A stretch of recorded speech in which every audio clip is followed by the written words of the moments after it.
J'ai rien à dire les amis, mais Sega c'est toujours et encore plus fort que toi. Donc bonsoir à tous, c'est Itachi.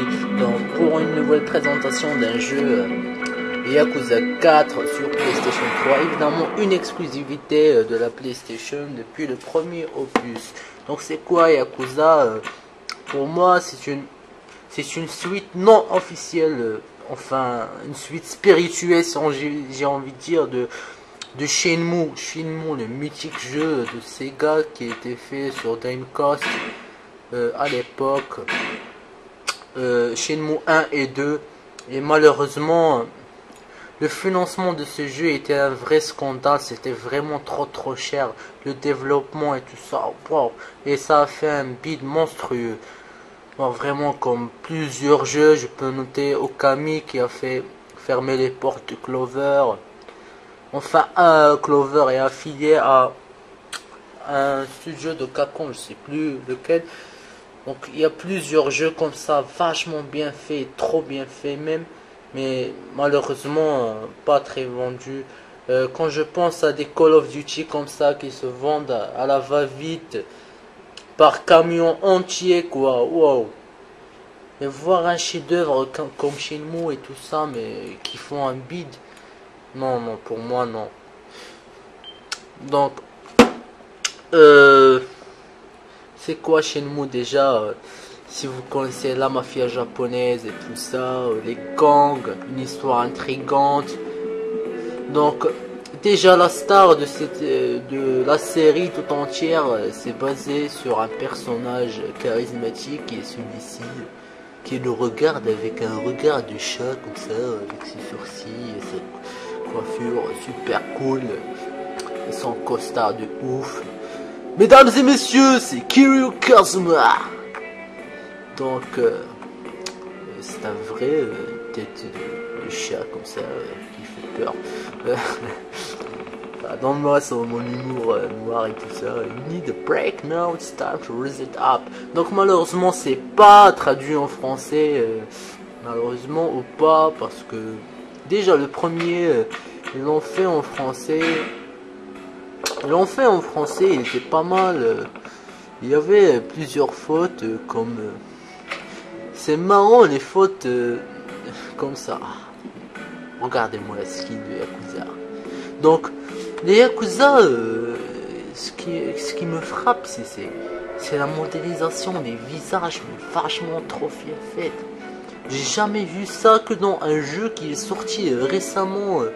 Dernièrement, j'ai envie de dire, enfin il y a un an, ça s'appelle Elan Noir et ils ont fait un travail de ouf au niveau des visages, la modélisation, les chèvres, les lèvres, tout ça, quand ils bougent, les muscles,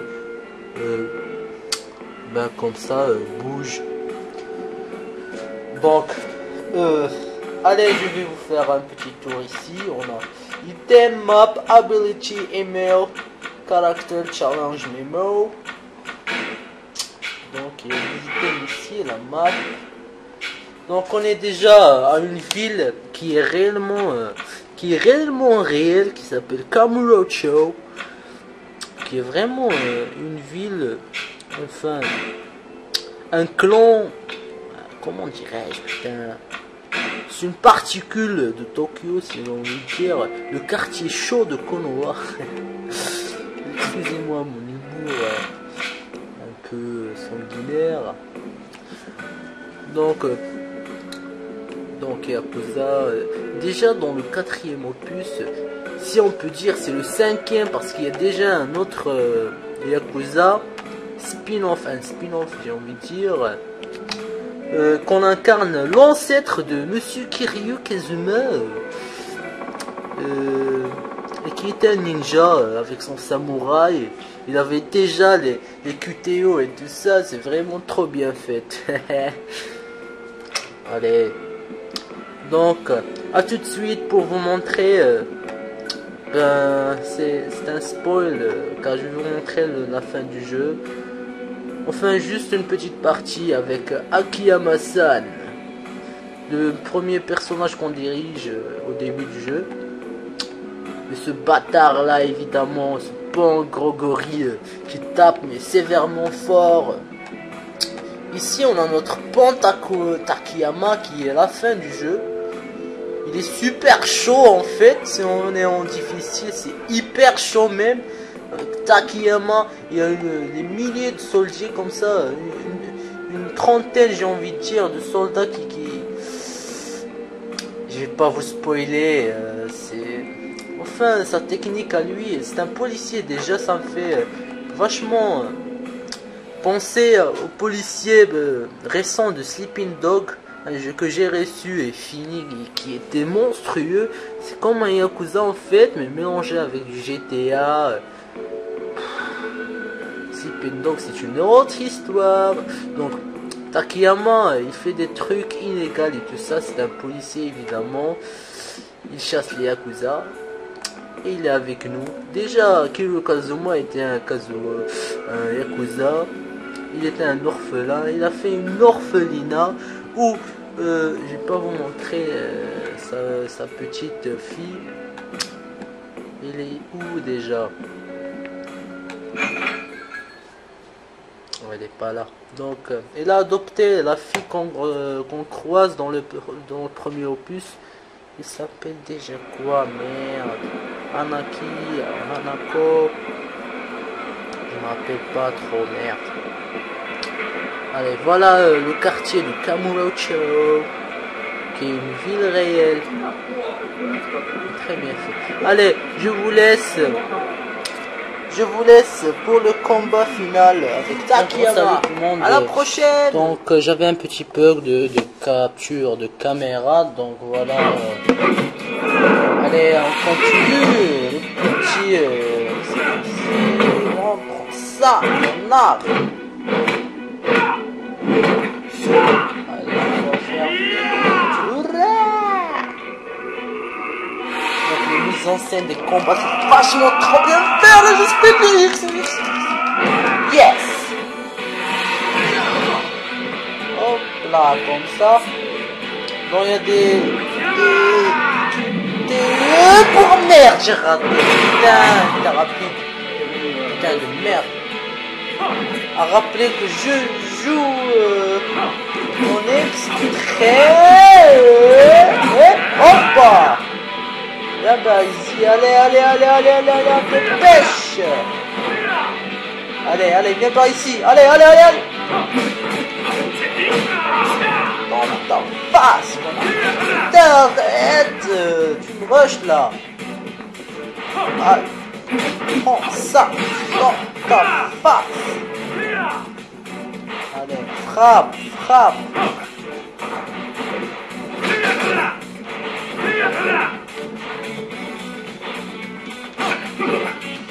Putain.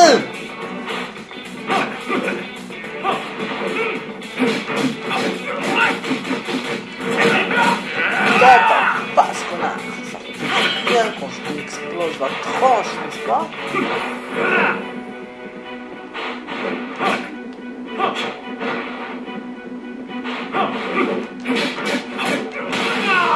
Yes. Fuck you, connard. Et en plus, je me suis bien préparé. Le Angina est bien plein, donc il n'y aura pas de problème. Je prends un petit combat pour doser sur Takayama. Hurrah!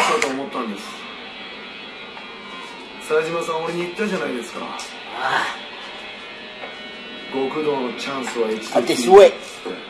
Ah.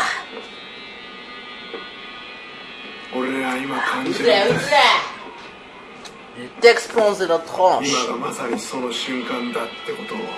Date koto.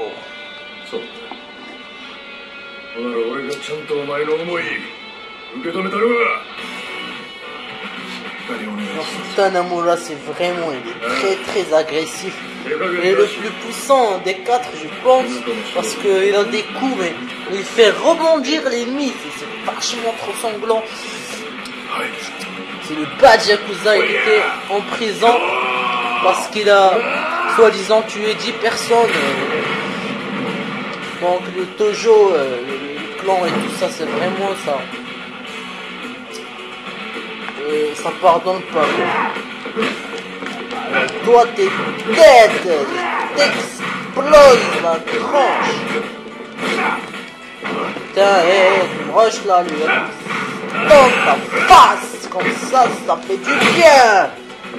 Je t'ai explosé la tranche. Allez, viens par ici. Allez, je rush. Haha.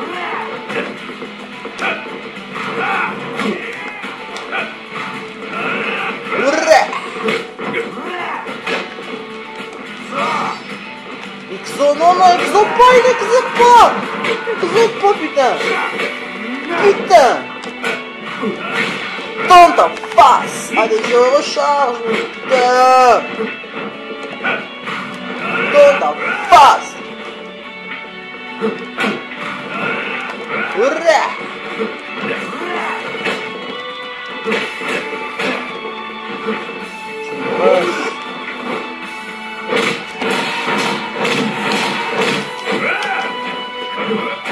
Allez, je vous laisse pour la fin du Takiyama.